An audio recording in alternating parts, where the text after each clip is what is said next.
Um bom dia, jovem dinâmico. Vou contar uma coisa pra você que é jovem e liberal. Você sabia que a sua ideologia não tem um limite ético?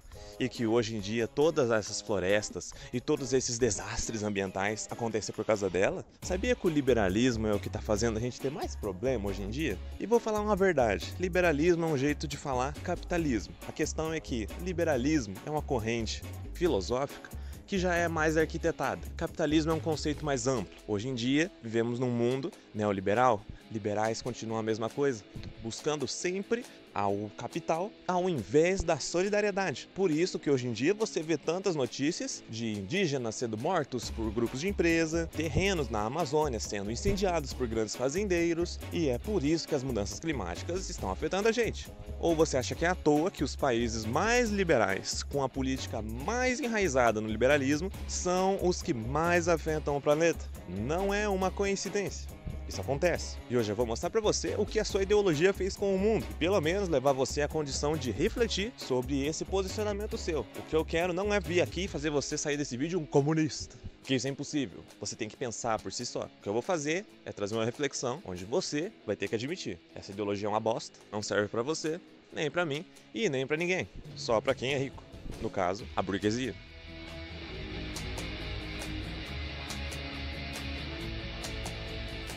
No capitalismo não existe uma coisa chamada limite ético. O limite ético é aquele limite até onde alguma coisa é considerada boa, mas boa quanto ao seu caráter. O capitalismo em si, ele não tem um limite, tampouco o liberalismo. Por isso que se atravessam florestas, se incendeiam terrenos, se matam indígenas para conseguir lucro. Nada disso importa, não é mesmo? O que é a vida humana? O que é a vida dos pretos? O que é um LGBT no caminho do bom e velho capital? É isso que o liberalismo cruza, a linha entre o que é humano e o que é capital. Tudo é visto como uma forma de se adquirir dinheiro. Tudo se torna, por sua vez, então, um produto. Como tudo é um produto nesse mundo, nada é humano. Ou seja, as pessoas perdem seu lugar como uma coisa importante que deve ser zelada, o seu bem-estar em si considerado, e passam a ser algo secundário. Quando pessoas como nós, aliás, morrem, todos os anos viramos estatística. Quando um político morre, ele vira uma homenagem, considerando que tudo que a gente faz se torna produto, então a nossa existência em si é ser produto, num mundo em que não liga para ela. No liberalismo existe uma coisa que é muito triste: a priorização das empresas e do lucro delas acima de qualquer coisa. É por isso que quando há uma queimada na Amazônia, ela é favorável para algum grupo. Um grupo burguês, um grupo de ricos, e não o nosso, um grupo de pobres, que todo dia acorda e sente aquele ar torando de quente e aquele calor insuportável, enquanto quem é rico tem ar-condicionado em todos os cômodos. Por isso, a nossa realidade é diferente. Dividimos mundos. Enquanto o nosso mundo é impactado diretamente pelas ações que esses grupos fazem ao tentar adquirir o máximo de lucro possível por meio da destruição, a gente sofre realmente as consequências disso. Enquanto eles têm suas casas, tudo morando em bairros distantes da realidade, nós estamos aqui perante ela. E já não é uma novidade que o capitalismo é nocivo com a natureza. A Amazônia virou um exemplo, desertos viraram exemplos em momentos que começaram a chover, em desertos no meio da África, lá no Marrocos. Vou deixar a notícia aqui. E mudanças climáticas começaram a afetar o mundo inteiro. Olha só, um grande argumento, ignorem o sol, de quem defende o liberalismo, é que o livre mercado deve ser atingido, né? E que ele, na sua essência, é um conceito que diz assim: se toda empresa tivesse a livre concorrência, o Estado não intervisse em nada na concorrência entre as duas, nada entre elas seria desigual. Portanto, nesse livre mercado, o Estado ficaria com um papel secundário de cuidar da população e de seus interesses públicos, enquanto o setor privado é quem ia organizar a educação, a saúde, a justiça, entre outros fatores. A questão é que é impossível esse livre mercado acontecer, porque ele não seria livre. Sem o Estado para regularizar o mercado, como aconteceu nas crises capitalistas em que o mercado se abrangeu, como em 1929 nos Estados Unidos, em 2008 também nos Estados Unidos, em 1980 a 90 no Brasil, com uma inflação generalizada na nossa economia. No que faltam pra gente não são exemplos de quando o capitalismo se enraiza, que ele começa a precisar do Estado. É engraçado, porque é um conceito que fala: quando o capitalismo se desvincula do Estado, é quando ele realmente funciona, quando ele está livre no mercado, mas não funciona, isso é um conto de fadas. E sabe por quê? Porque o mercado não funciona sem o Estado. Esse conceito do livre mercado não faz o menor sentido, porque ele diz que todas as empresas vão ter uma concorrência igual entre si, sendo que ela não é. Existem monopólios, existem cartéis. Você sabe o que é um cartel? Ele é uma aliança entre empresas que visam entre si reajustar os preços do mercado, combinando entre si o preço que vão ofertar um produto para o mercado, e esse produto em si pode sofrer com uma inflação. Se as empresas X e Y dominam a influência num bairro e resolvem aumentar um preço, todo esse bairro vai se influenciar por isso e vai ter que pagar mais em um produto, dando mais lucro para as empresas X e Y. O que isso quer dizer? Que na verdade o que manda no livre mercado não é o mercado magicamente, como muitos liberais argumentam. É na verdade os acordos, os interesses em comuns entre empresas, o dinheiro, o capital em si é o que faz a diferença. Uma empresa pequena não tem a menor chance de concorrer com uma multinacional no mesmo bairro. Você aí no seu bairro pode ver, algum mercadinho da sua esquina consegue concorrer com os grandes centros, os grandes mercados atacadistas? É óbvio que não. Que mundo é esse?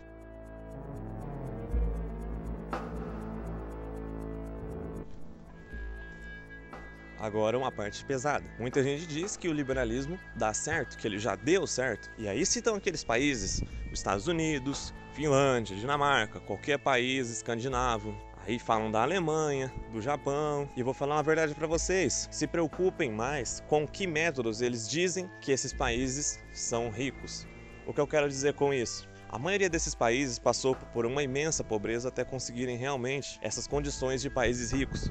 Muitos deles expulsaram suas populações pobres pelos grandes preços, outros mataram ela diretamente. Ditaduras militares servem para isso, para extermínio da população pobre. Enquanto a população rica é sempre a priorizada. Os hospitais são feitos para elas, as escolas são feitas para elas, tudo é feito em torno da população que é rica. Portanto, a pobre, que não vê mais nessa cidade um bom lugar para se sustentar, já que é impossível, acaba indo embora. Por isso que eu vou dar um exemplo para vocês muito justo para quem é da região do Paraná. Aqui no Paraná tem uma cidade chamada Maringá e ela é colada a uma outra chamada Sarandi.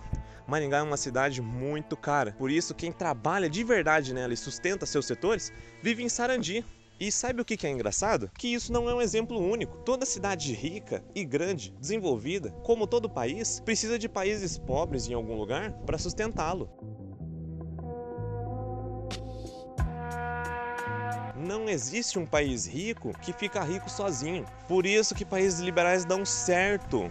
Existe uma classe inteira que precisa permanecer pobre para que outra se sustente como rica, como nos próprios Estados Unidos, na Alemanha ou em todos esses outros países que eu citei. Na própria Ásia, o Japão já fez muitos outros países sofrerem. Sofreram de colonialismo, da sua influência, e isso acontece desde sempre. O capitalismo ele nunca deixou de precisar da mão de obra para funcionar. E da mão de obra explorada nesse caso. Tampouco o liberalismo, que ainda prega mais. Prega que trabalhemos mais, que acordemos mais cedo que os outros. Tudo isso para alienar a gente e fazer parecer que é possível uma ascensão financeira, quando não é. Você pode ir para o país mais bem desenvolvido do mundo, pelo liberalismo. E aquilo é tudo uma fachada. Você não vai se desenvolver. Você é o pobre que está lá para trabalhar e para sustentar quem é realmente rico. Você é meramente um peão sustentando um alicerce. O alicerce de um país supostamente desenvolvido, mas que na verdade está mesmo se erguendo sobre pobres.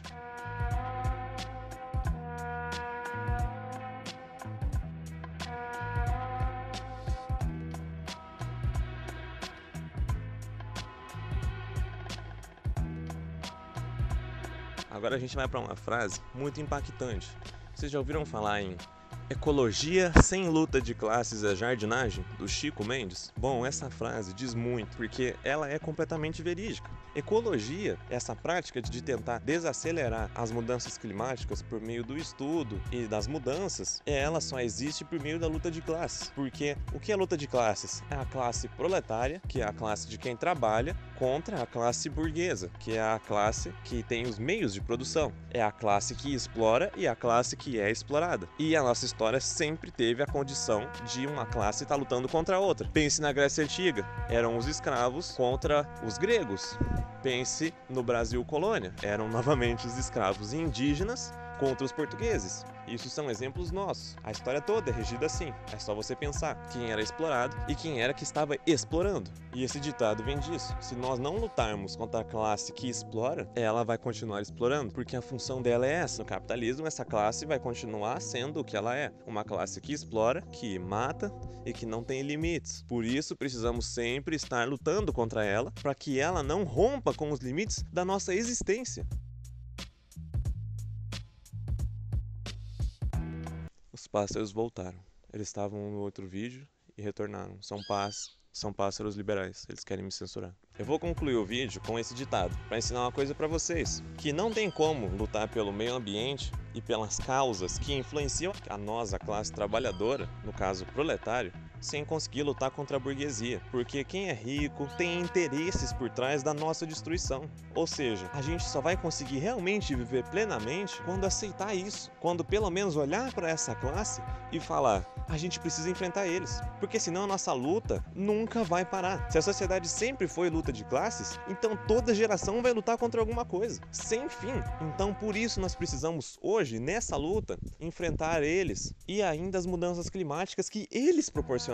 Por isso temos que sempre estar em luta, nos reafirmando. Hoje eu finalizo dizendo: lute, pense. Hoje em dia, refletir já é algo revolucionário.